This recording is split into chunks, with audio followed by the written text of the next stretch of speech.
Pemanfaatan dana bagi hasil cukai hasil tembakau di bidang penegakan hukum dilakukan Satuan Polisi Pamong Praja Kabupaten Grobogan dengan mengadakan kegiatan sosialisasi peraturan perundangan tentang cukai hasil tembakau. Kegiatan sosialisasi baru-baru ini dilaksanakan di kantor Desa Panunggalan, Kecamatan Pulau Kulon, Grobogan pada 25 Agustus 2022 lalu. Sosialisasi menargetkan para pedagang kecil untuk menghindari serta ikut memberantas peredaran rokok ilegal. Sejumlah masyarakat diketahui belum sepenuhnya memahami tentang cukai ilegal, hingga sanksi-sanksi yang mungkin timbul atas peredaran rokok ilegal tersebut.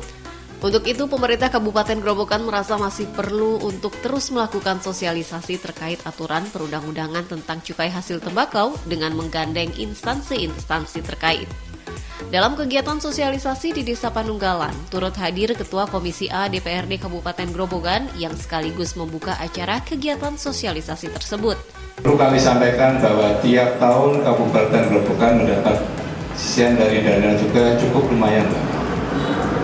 Kalau secara nasional hampir 200 triliun dari cukai rokok yang bisa disisihkan untuk membantu pembangunan negara.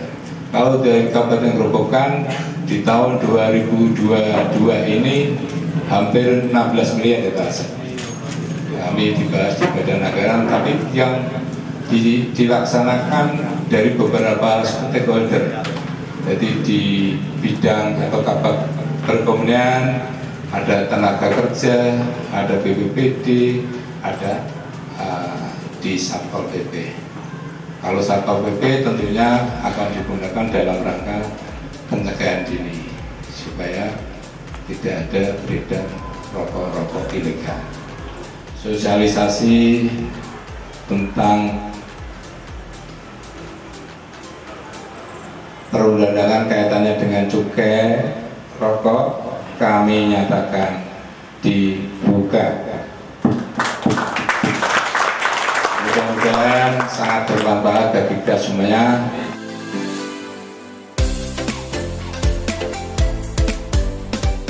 Lebih jauh dalam wawancara terpisah, Musapak mengungkapkan perlunya dikaji ulang pos-pos pemanfaatan dana bagi hasil cukai hasil tembakau.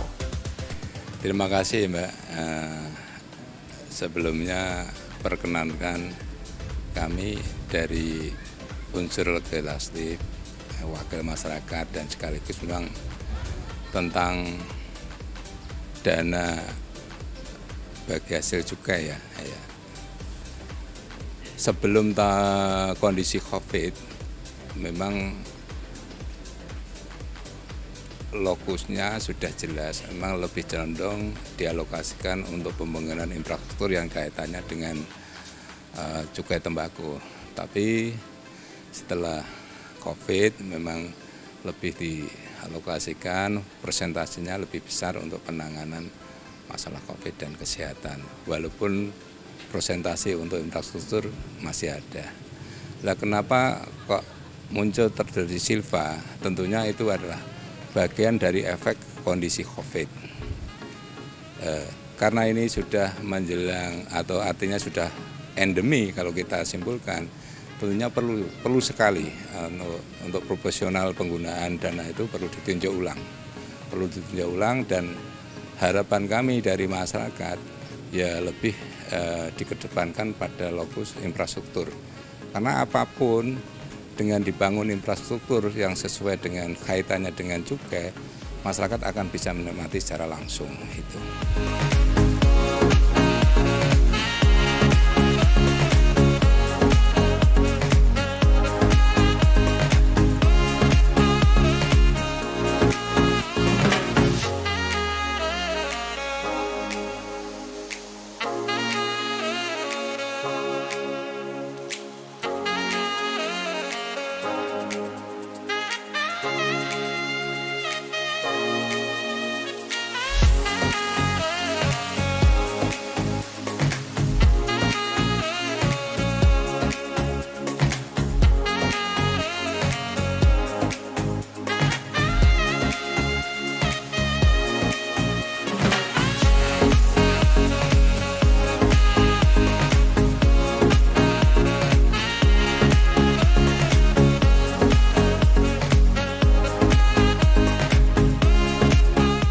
selama ini pemerintah daerah sudah berusaha untuk bisa mengakomodir apa yang menjadi harapan dari para petani tembakau. Tentunya dari dinas teknis itu misalnya karena dana itu tidak hanya ditempatkan pada satu stakeholder, tapi beberapa stakeholder. Sebagai contoh ada di dinas tenaga kerja, ada di dinas kesehatan. Nah, terutama yang mengakomodir apa yang menjadi harapan masyarakat petani tembakau adalah dinas tenaga kerja. Hari ini banyak juga keluarga atau para masyarakat petani tembakau diberikan suatu pendidikan keterampilan dan sebagainya yang kaitannya juga sumber kegiatannya dananya dari dana DHJK itu atau dana hasil bagi cukai itu. Jadi sebenarnya sudah dituruti apa yang menjadi harapan. Tapi lebih mengenal lagi tadi harapan petani tembakau, infrastruktur yang kaitannya dengan petani tembakau bisa mendapat dukungan yang lebih banyak, ya termasuk jalan-jalan yang para petani tembakau menanam tembakau biar lancar, kaitannya mungkin infrastruktur jalan, kaitannya dengan peralatan maupun mungkin juga sumber mata air yang suatu saat juga dibutuhkan itu. Aksesnya terutama, sarana dan prasarananya ya yang paling utama itu.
Sosialisasi peraturan perundangan tentang cukai hasil tembakau yang dilaksanakan oleh Satuan Polisi Pamong Praja Kabupaten Grobogan ini menghadirkan 3 narasumber, yaitu Kepala Satuan Polisi Pamong Praja Kabupaten Grobogan, Unit Tipiter Satreskrim Polres Grobogan, serta Humas Bea Cukai Semarang.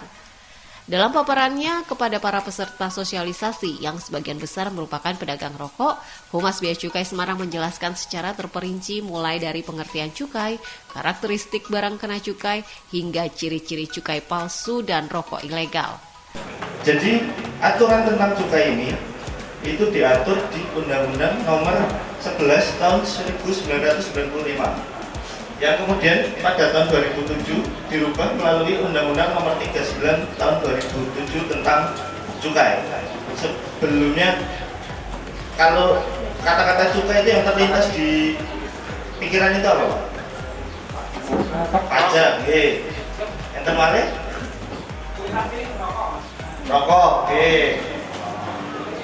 Nah, boleh Mas, next. Jadi definisi cukai itu pungutan negara yang dibebankan terhadap barang dengan karakteristik tertentu yang ditetapkan oleh undang-undang. Nah, karakteristiknya itu yang pertama, konsumsinya perlu dikendalikan. Misal minuman keras, itu konsumsinya perlu dikendalikan. Nah, kemudian yang kedua, peredarannya perlu diawasi. Kenapa konsumsinya perlu dikendalikan dan peredarannya perlu diawasi? Itu karena karakteristik yang ketiga, Pak. Karena menimbulkan efek negatif bagi lingkungan hidup dan masyarakat. Kemudian karena dasar 3 itu tadi perlu diberikan pembebanan berupa pungutan negara demi keadilan dan keseimbangan. Kemudian tujuan pengenaan cukai. Jadi tujuan pengenaan cukai itu ada 2. Namun yang terutama itu yang nomor 1, yaitu regulator. Regulator itu fungsinya untuk mengatur, membatasi. Kemudian yang kedua ini fungsi apa nih? Fungsi efek sampingnya itu jadi budgeter atau sarana pembiayaan bagi negara untuk melakukan belanja.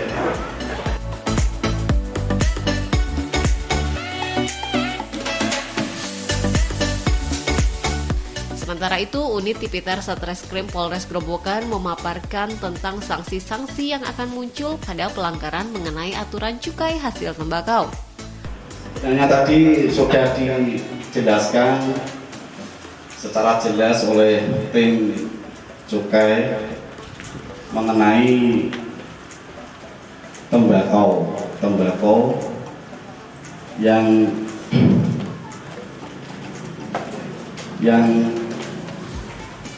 mengenai barang kena wajib cukai, yakni berupa rokok ilegal. Sebenarnya cukai ini kan tidak hanya rokok ilegal, namun ada minuman beralkohol dengan ketentuan yang telah ditetapkan sesuai dengan undang-undang.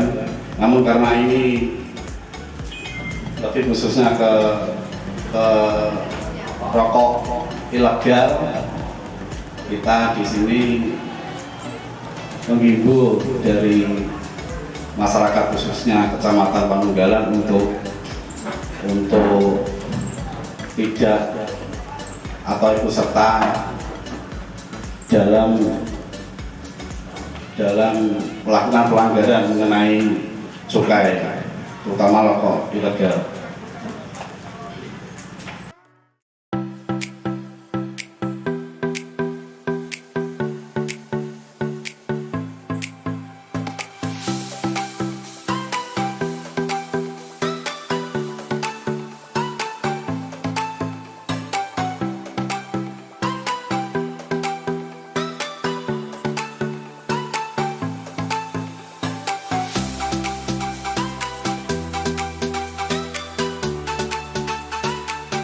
Melengkapi paparan sebelumnya, Kepala Satuan Polisi Pamong Praja Kabupaten Grobogan yang sekaligus menjadi penyelenggara kegiatan sosialisasi ini memaparkan peran Satpol PP dalam pemanfaatan dana bagi hasil cukai hasil tembakau khususnya di bidang penegakan hukum. Jadi ini hasil operasi yang kita laksanakan di tahun 2021. Ada beberapa rokok yang panjenengan mungkin tadi sudah dibawa oleh Bea Cukai ya, dan beberapa sampel, tapi ini yang beredar di Kabupaten Grobogan ini ada Gold, kemudian LA, Laris, tapi Laris juga orang LA loh ya, Laris, terus Super Brew itu banyak, ada Super Brew Visible, kemudian SMD.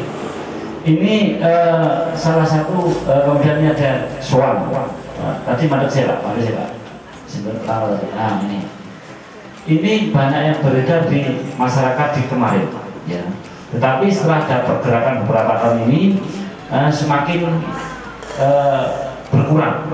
Jadi hasil pengecekan yang selama ini semakin berkurang. Nah ini berarti sosialisasi yang kita laksanakan itu sudah sebagian besar sudah mengena. Ya. Tinggal beberapa pergerakan dari para distributor itu, sehingga apabila masyarakat nanti menolak secara bersama-sama, peredaran rokok-rokok ini akan semakin berkurang.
Kegiatan sosialisasi peraturan perundangan tentang cukai hasil tembakau yang dilaksanakan di kantor Desa Panunggalan mendapat respon positif dari masyarakat dan peserta.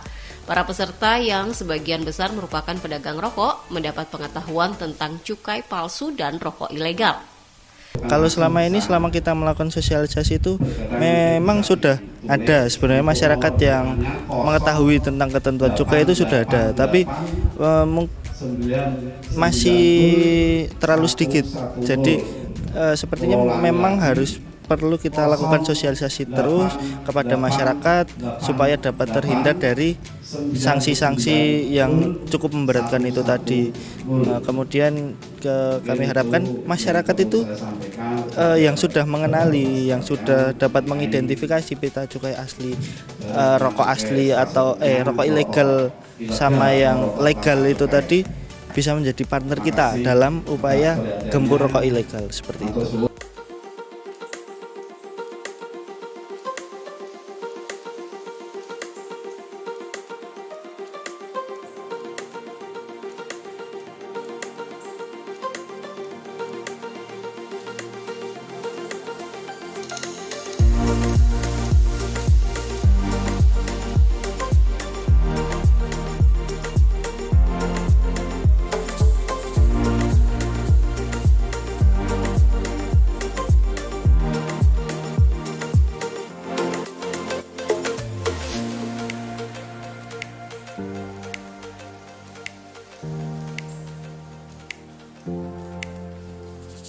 Satpol PP sebagai bagian yang ikut andil dalam pemberantasan rokok ilegal juga selalu menghimbau masyarakat untuk ikut berperan serta dalam pemberantasan rokok ilegal. Jadi institusi kami itu dalam hal untuk pelaksanaan dari kegiatan gempur rokok, ya istilahnya saya mengajarkan gempur rokok, itu kami dari Satpol PP itu sebagai supporting law enforcement. Jadi itu hanya sebagai pendukung kaitannya dengan pelaksanaan untuk supaya kegiatan dalam hal untuk memberantas cukai legal ini itu bisa berjalan dengan baik. Dan kegiatan-kegiatan yang kami laksanakan itu pada hari ini itu salah satunya adalah sosialisasi. Dari sosialisasi itu harapan kita bersama bahwa untuk di Kabupaten Grobogan itu tidak beredar rokok-rokok ilegal yang ada di masyarakat, dan di samping itu juga bahwa akan memberikan pemahaman kepada masyarakat bagaimana untuk memberikan apakah itu rokok itu palsu atau yang dilekati cukai palsu, kemudian rokok polos, kemudian ditambah lagi rokok-rokok yang ilegal yang beredar, sehingga hasil dari operasi yang kita laksanakan kemarin itu beberapa hal yang harus kita sampaikan kepada masyarakat, sehingga harapan dari pemerintah kabupaten maupun pemerintah pusat untuk kegiatan cukai ini nanti bisa bergema di seluruh wilayah Kabupaten Grobogan, dan sehingga sasaran kita pun nanti dari warung, dari masyarakat akan membuat lebih menyadarkan masyarakat itu sendiri. Kalau untuk beredar yang secara produsennya tidak ada, di Grobogan tidak ada. Tapi kalau misalnya kaitannya dengan ada yang sembunyi-sembunyi, saya kira ya masih ada. Cuma sudah tertanggulangi dengan beberapa operasi yang kita laksanakan kemarin. Jadi kemarin sudah gencar dilaksanakan katanya dengan pencarian informasi. Tetapi untuk pemasaran distribusinya itu kan biasanya kan sembunyi-sembunyi. Jadi itu yang terkadang makanya butuh kerjasama dengan warga, masyarakat, kemudian dari aparat pemerintah yang ada di bawah, termasuk kepala desa, maupun sampai ke lingkup yang terkecil RT RW, ini untuk bagian dari untuk memberikan sosialisasi tadi.